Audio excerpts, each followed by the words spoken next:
Is the Star Wars fan site Roundtable with Rick. Hello, welcome everyone. Thanks for joining today. Just a couple quick reminders before we get started. Please introduce yourself with your name and your outlet before your first question. Please mute between questions, and please no follow-up questions as well. But Sarah, on behalf of Trisha, we will come to you first. Great. All right. This is Sarah with Fangirls Going Rogue. It is so amazing to talk with you. Hey. And I loved when Din took off his helmet for the first time in the Believer episode, which Yes. you directed. Mm-hmm. And this new season is going to follow Din's journey because of the repercussions of those moments. So I'd love for you to talk about why removing that helmet is so crucial to Din's journey in The Mandalorian. I think Din Djarin as a character was introduced to us as the Mandalorian. We didn't even know his name. We didn't have any idea about who he was or his background, but we knew, and he had this creed and this belief system that was built around being Mandalorian, and the helmet and the removal of the helmet was so instrumental to that creed. And so I think just in terms of who he is as a character, because of this bounty, from the moment he got this bounty and it was revealed what it was, it's completely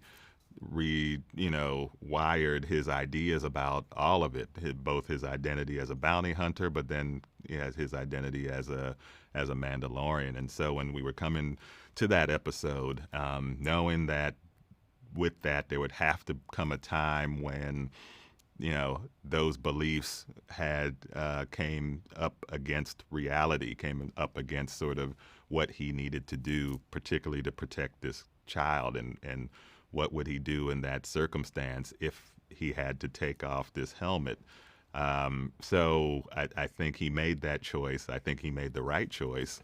But obviously, even sometimes when we make the right choices, it has repercussions that reverberate beyond. So I think in this case, and as we begin the season, that's exactly where we are.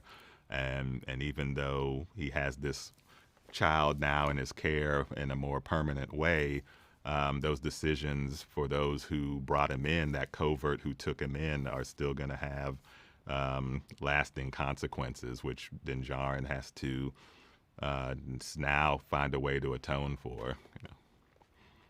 Thank you. Yeah. Charlotte and Caitlin, you're up next. Hi, Rick. I'm Caitlin from Sky Talkers. It's so nice to talk to you today. Hey, nice to meet you.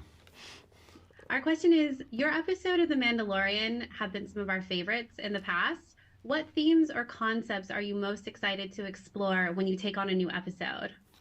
Yeah, I'm always trying to find a bit of complication, in the episodes that I do, or something that feels like I can explore a larger thematic idea, even though it's within the context of this world that's very very different than the one we live in. And so what I liked about my second episode was this bounty hunter was faced with the decision he made then to not or that he's going to now have to face this child, and what this child means as he now has to deliver it to wherever he needs to deliver it to, and how that changes his ideas of the world. And then that obviously culminates in when he takes off his helmet for this kid, for the same reason. But that episode was very much starting to plant the seeds of, well, what are our beliefs? What do we really stand for? And if we only stand for them when they're convenient, then are they really truly our beliefs? And he got challenged in some ways by the unlikeliest character in Mayfeld, Bill Burr, in that episode. And so, I think this season becomes sort of a continuation of that conversation, now that we see not only, is he as a Mandalorian has a certain set of beliefs, but we know that there are other Mandalorians like Bo-Katan and her crew that have a different sort of idea of what that is. So how those come together and what that means when those ideas that are so very different have to then, sort of intermingle. I think that sort of complication has always been really fascinating for me, and this season certainly has a lot of that we will expand on, and so that I think is really the kind of stuff that I like to really get involved in as a director and a filmmaker. Richard and Sarah, you have the next question. Hey there, I am Richard from Sky Walking Through Neverland, and it's so great to speak with you. Hey, good to talk to you too.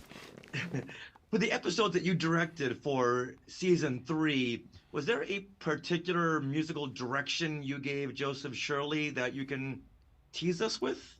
Well, I mean, I think first of all, I think Joe's work on this has been phenomenal, and obviously, he's worked with Ludwig and been a part of that, and sort of continues on those themes that were built, but also just because of the size and scope and scale of this season, and I think they've all been big in their own right, but this certainly has a very cinematic feel to it. So I think what Joe has done throughout the season is build upon that, and some of those themes feel very much like the ones that we know and love and are familiar with, because it's just the scale of the show now sort of warranted something like that.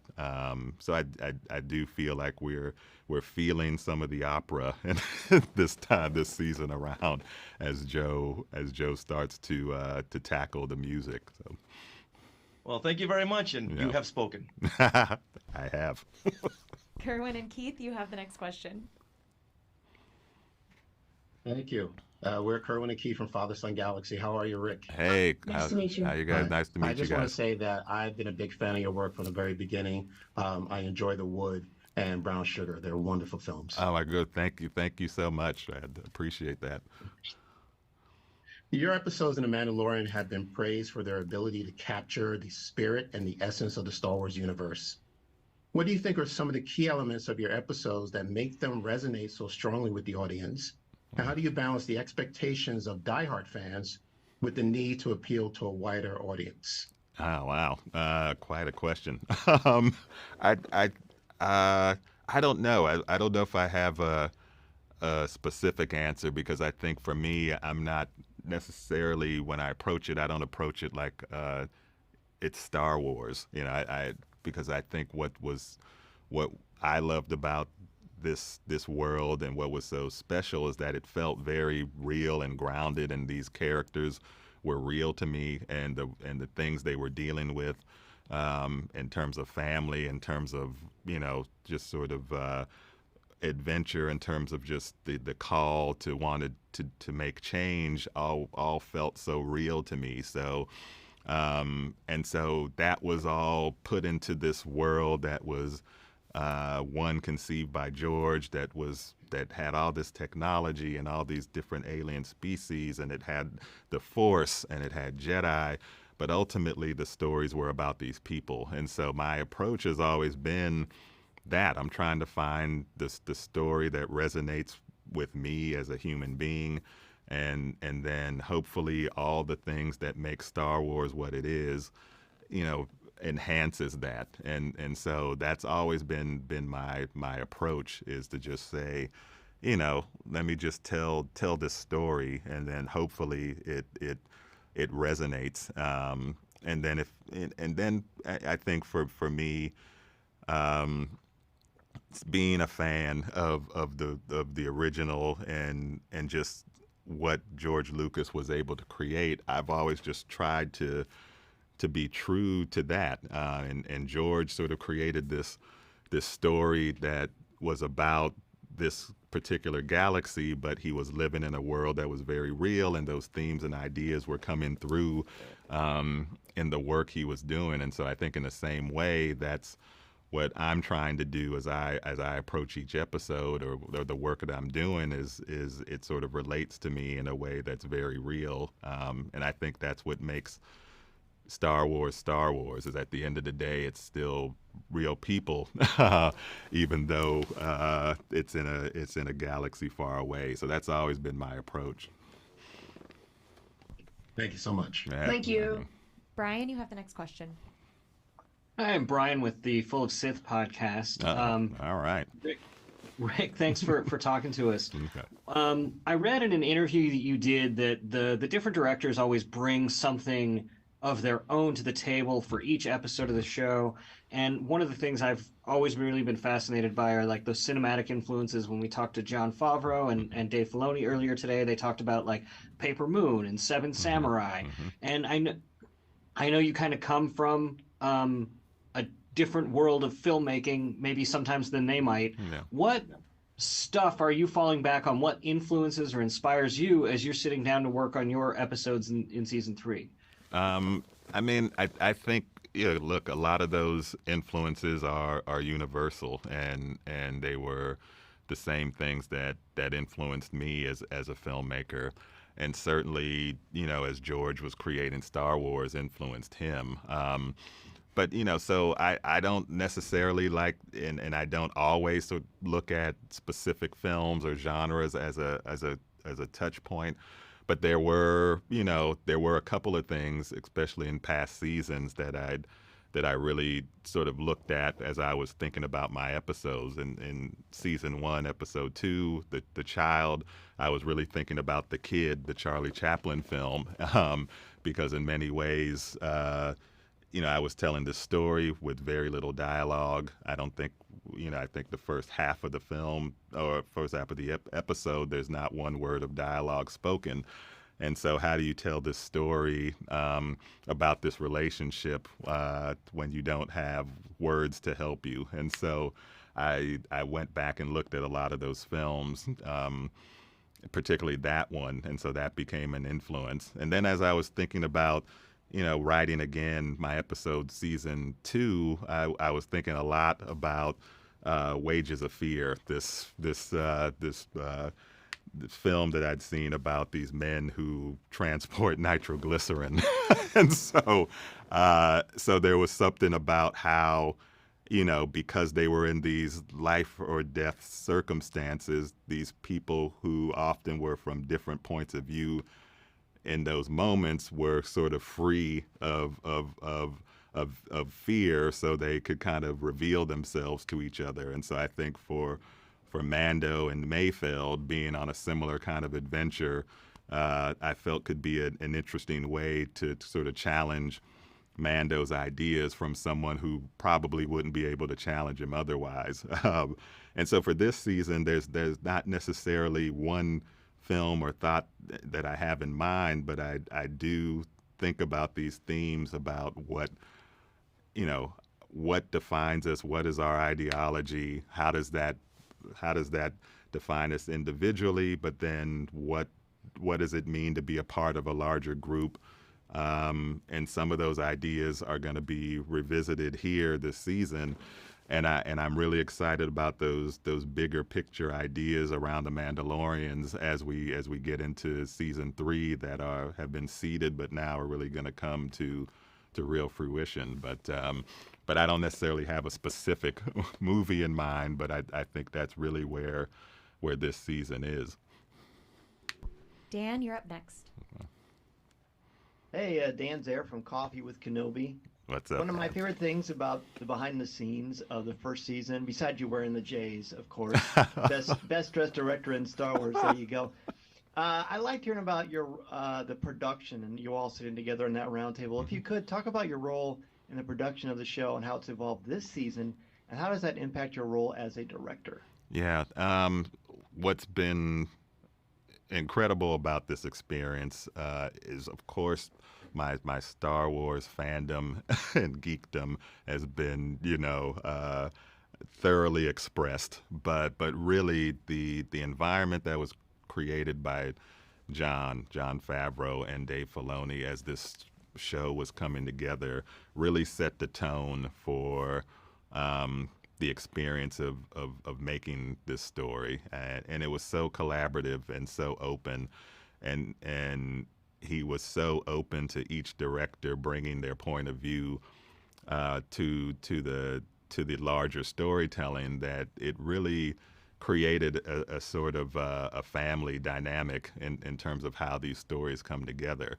And it didn't feel like you're sort of passing a story from one person to another, but everyone was sort of telling the same story and sort of understood it. And there was a unique way that first season came together because we were all sort of new to the technology and sort of had to really know what everyone else was doing. That informed the process moving forward. So because it's always been that, and John has sort of been the one who has done most of the writing, if not all of it, it doesn't have the feel of like, what I guess would be traditional television. So it's always felt very collaborative in that way. So as my role expanded, specifically because I was also writing, and after the first episode I directed, John asked me to do another episode and also write on it. I've had the opportunity to sort of be a part of his process and that process as he's been writing, and thinking about the seasons as they're coming together, and that was the case in season 2. He asked me to write an episode, and so that meant, hearing and talking to him about his process and what he was bringing together, and talking to Dave and trying to make sure it all lined up as I was writing, because it wasn't like a traditional writer's room. So we all had to be aligned in what we were writing. So it helped me sort of see the overall arc of storytelling. So this season has been sort of a natural progression of that, and that now that I'm coming on both as a director but also executive producer, being able to have been a part of that process since season 1, and now it's sort of expanded in a way that there's trust between the three of us, trust between myself and John, and as the show just got bigger and bigger, it's something that I think we all, having been a part of it from the beginning, needed to all get our arms around. So I sort of expanded my role in that way, but in some ways it still feels very familiar to what we've been doing since season 1. And that's Cool. all the time we have for this roundtable today. Thank Cool. you all so much for joining. Please Thank say you, your goodbyes guys. and exit the Zoom room. Thanks so Thank much. you. Thank you. All right, good to see you. Awesome Take care, to talk guys. So excited. Can't wait until Wednesday. Oh, yeah. Us neither.